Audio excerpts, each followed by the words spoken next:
अर्पिता मुखर्जी, जिसके घर में बिस्तर से लेकर टॉयलेट तक भरी थी करोड़ों की दौलत, मंत्री से लेकर काली कमाई का कनेक्शन ममता बनर्जी तक पहुंचा। बंगाल में आ गया सियासी तूफान। वो अपनी खूबसूरती से लोगों का दिल जीत लेती थी। उसकी अदाओं पर नेता कुछ भी करने के लिए तैयार हो जाते थे। घर में 50 करोड़ से ज्यादा के नोट देखकर अब ईडी के अधिकारियों का भी सिर चकरा गया।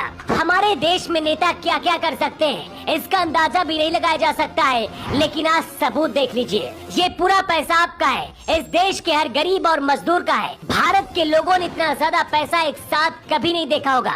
नेताओं के संपर्क में आने के बाद एक छोटी सी अभिनेत्री कैसे नोटों के बिस्तर में सोने लगती है, इस रिपोर्ट को देखने के बाद आपका भी नेताओं से यकीन उठ जाएगा। ये पैसा यहाँ तक कैसे पहुँचा और किसका है, खुद अर्पिता मुखर्जी ने कबूल लिया है। लेकिन उससे पहले आपको बताते हैं कि अर्पिता मुखर्जी कौन है। अर्पिता मुखर्जी बंगाली, उड़िया, तमिल फिल्मों में काम कर चुकी हैं, लेकिन ज्यादातर हमेशा साइड के रोल या फिर छोटे रोल इन्हें मिले हैं। अर्पिता मुखर्जी को लोग स्ट्रगलिंग हीरोइन समझ रहे थे, लेकिन इसके पास इतना ज्यादा काली कमाई थी कि पैसों के बिस्तर में सोना, जगना, रहना, खाना पीना सब कुछ था। यहाँ तक कि घर के टॉयलेट में भी करोड़ों रुपए थे।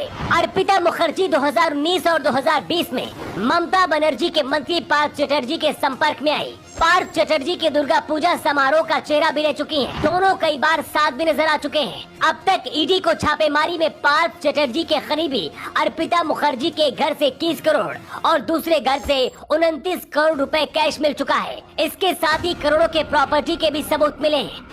अर्पिता मुखर्जी के पास अब तक 50 करोड़ से ज्यादा का कैश मिल चुका है। पहली बार ईडी ने इतना ज्यादा पैसा एक जगह से बरामद किया है। ममता बनर्जी के करीबी पार्थ चटर्जी जब शिक्षा मंत्री थे, उस दौरान बंगाल में शिक्षा भर्ती घोटाले के खुलासे से हड़कंप बचा था। इस मामले में सीबीआई भी जांच कर रही है। अभिनेत्री अर्पिता मुखर्जी जिस तरह से धुआं की तरह पैसे उड़ा रही थी, इसकी खबर ईडी तक पहुंच चुकी थी।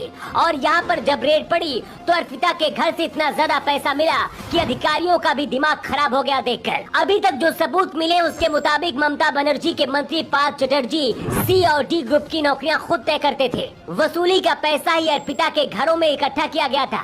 ये बात दिल्ली तक पहुंच चुकी थी।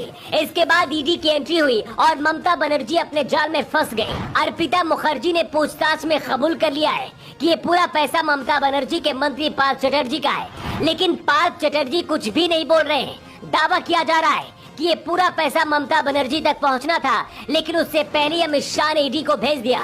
बंगाल में भूचाल आ चुका है। प्रधानमंत्री बनने का ख्वाब देखने वाली ममता बनर्जी के चेहरे से नकाब हट गया है। देश में जब इतना ज्यादा महंगाई और गरीबी है, इस तरह से नेता जनता का पैसा लूट रहे हैं। पूरा देश 50 करोड़ की इस काली कमाई को देख रहा है।